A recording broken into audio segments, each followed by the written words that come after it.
Hey everybody, welcome back to the channel and more bolt action coverage here as we're working our way through the minor nations. Today we're taking a look at Greece. So, right off the bat, we do get a couple of special rules for the army. We have battlefield knowledge, which is a nice one here.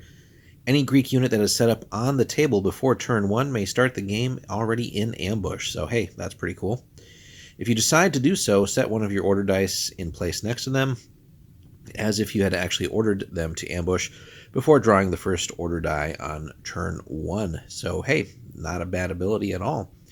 In the first turn of the game, all Greek infantry counts as having the fieldcraft rule on top of that, so lots of good stuff here. And then also, when assigning an outflanking maneuver as described in the rulebook, Greek units ignore the -1 modifier to the order test for coming onto the table. So right off the bat, 3 pretty solid little special rules here.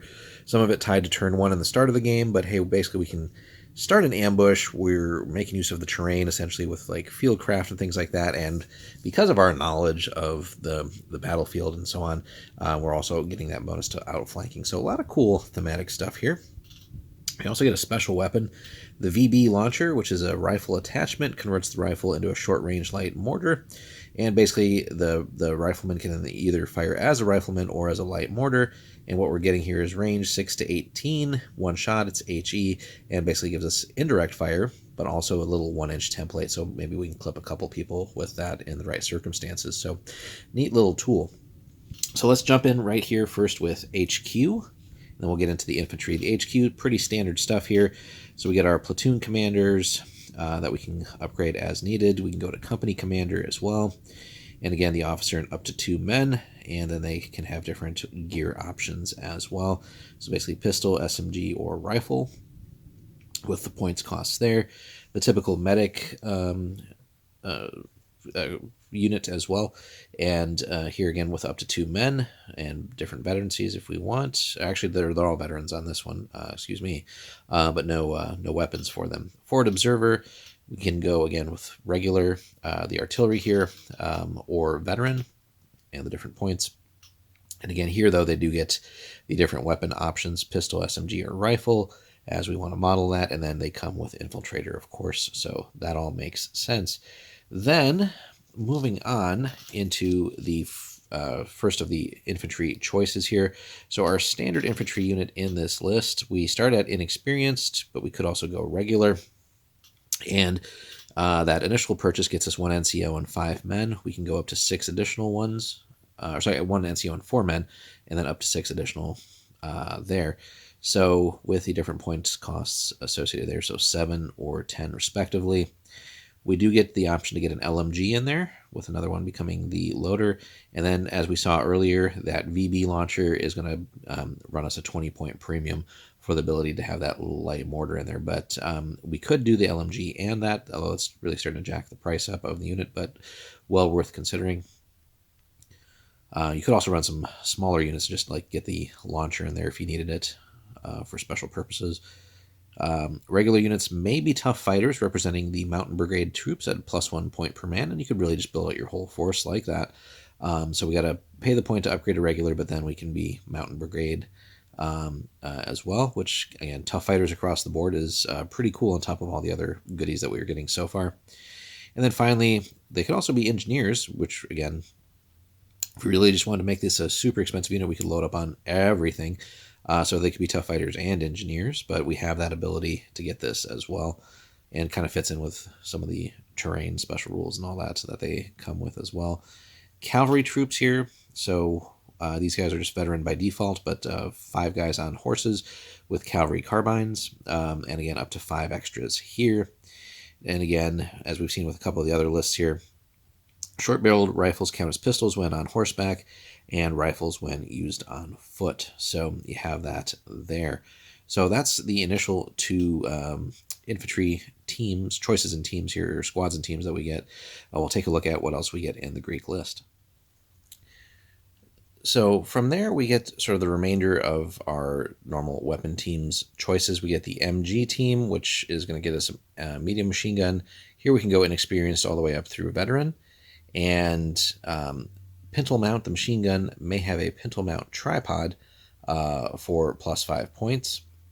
And the neat thing with that is, so we haven't really seen that with some of the other reviews yet, but basically if we take that upgrade, it'll actually give us the flak special rule so that we can essentially work on dealing with aircraft as well. So neat little idea here.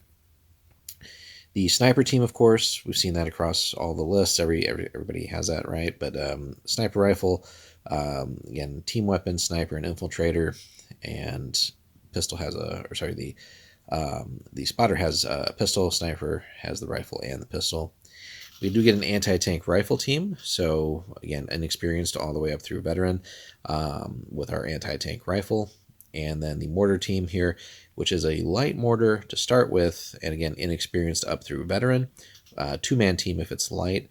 But then if we go to medium for just another 15 points, we do get the extra third person, and then it does become a fixed weapon, although the mediums then also let us further pay more points to get a spotter. So well worth considering. So we get potentially a lot of light mortar action if we take those VB launchers.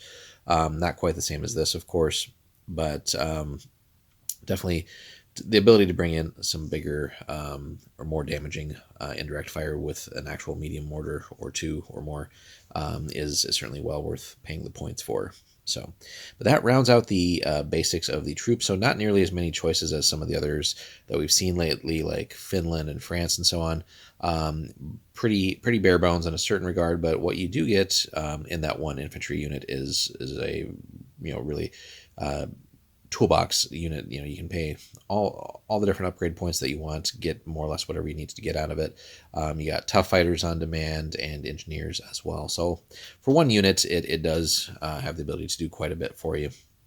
So moving on from that, then let's get into artillery and see what they get here. So again, we don't have, we're not spoiled for choices as some of the other lists, but we start with a light howitzer if we want, and again, inexperienced all the way up through veteran there. It's a 3-man unit. We could go to a medium howitzer, which gets us that fourth person for 40 points, and again, well worth considering going bigger on some of these just to make up for some of the the lack of choices that we get with other areas of a typical list. So we gotta have the ability to bring in some heavier damage, but we can go medium. We can even go heavy, although that's going to run us a lot of points, right? Plus 90, but 2 extra men there. There's the ability for gun shield, and then medium and heavy howitzers do get the spotter option like normal.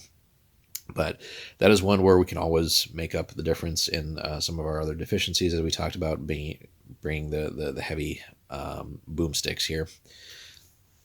AT guns were going to be lacking a little bit here. We just get a light AT gun, but in the right positions, it can definitely still deal with, again, lighter vehicles, even some mediums in the right circumstances. But it's a 3-man team, inexperienced up through veteran. But yeah, that's all we get there.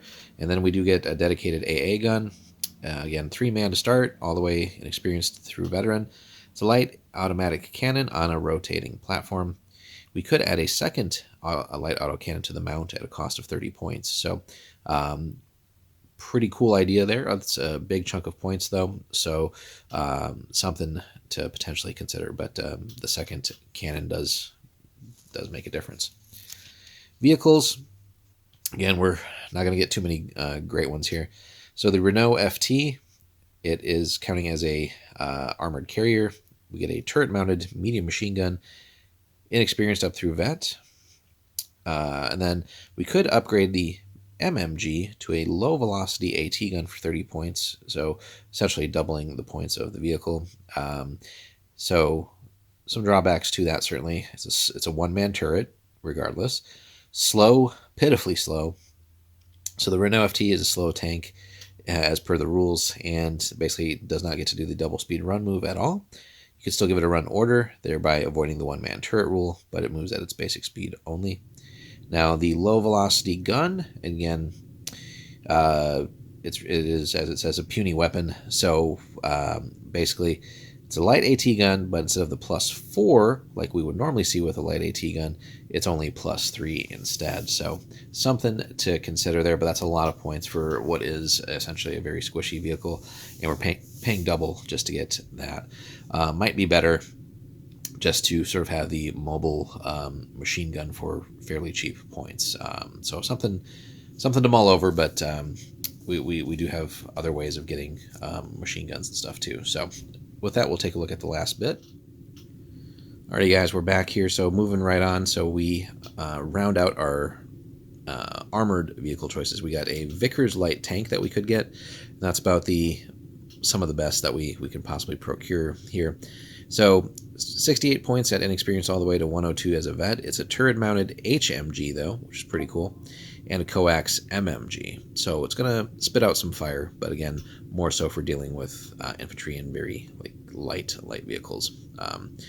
And soft skin vehicles. So damage value though, it does count as 7 up, so armored car, and does give us recce. So worth a look for sure. The HMG access is pretty nice. I don't think we saw that anywhere else on the list thus far.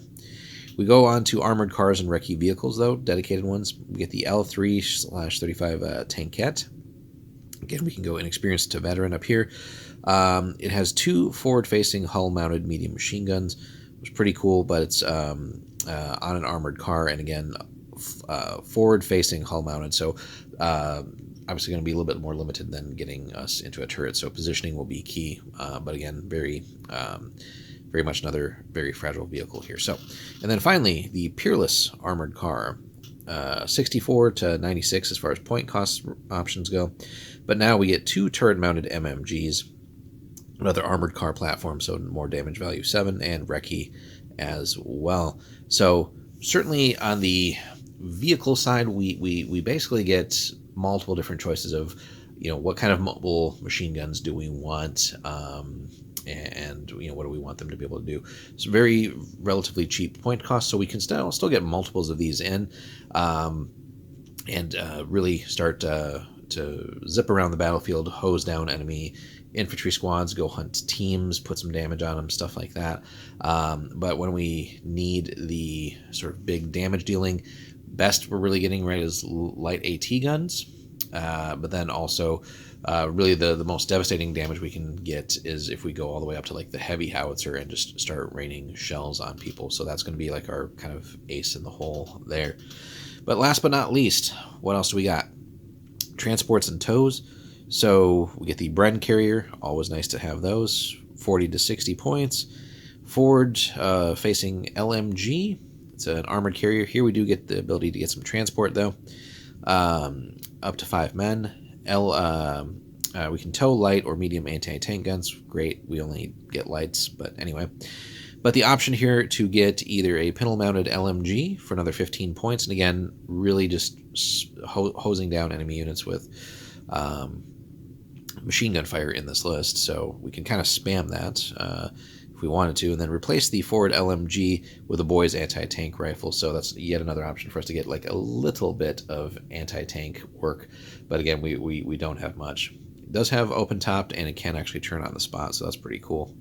But yeah, that's our list for the Greeks. So very thematic, right, in what they can do. Generally, I think this one was more geared towards early war, early to mid. But basically, the bulk of what we're going to be doing is relying very heavily on our infantry squads here, and just getting the most out of them, and really focusing on not just killing the enemy, but really playing the scenario where if we take advantage of all their rules, and if the terrain favors us, certainly we can really make things kind of annoying and painful for the enemy. Really great infantry units here.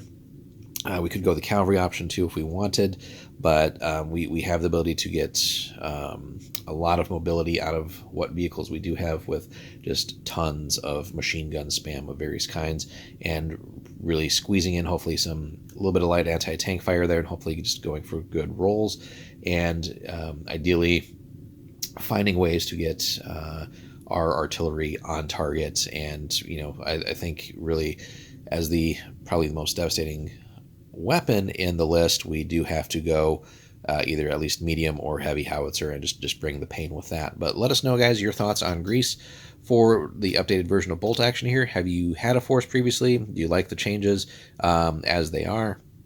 And if you've had any games in already with this list versus whatever you've played, let us know how those have gone, where you've won, where you've where you've had your losses, and how have you gone about constructing your list. So hit us up in the comments, guys. Be sure to like and subscribe.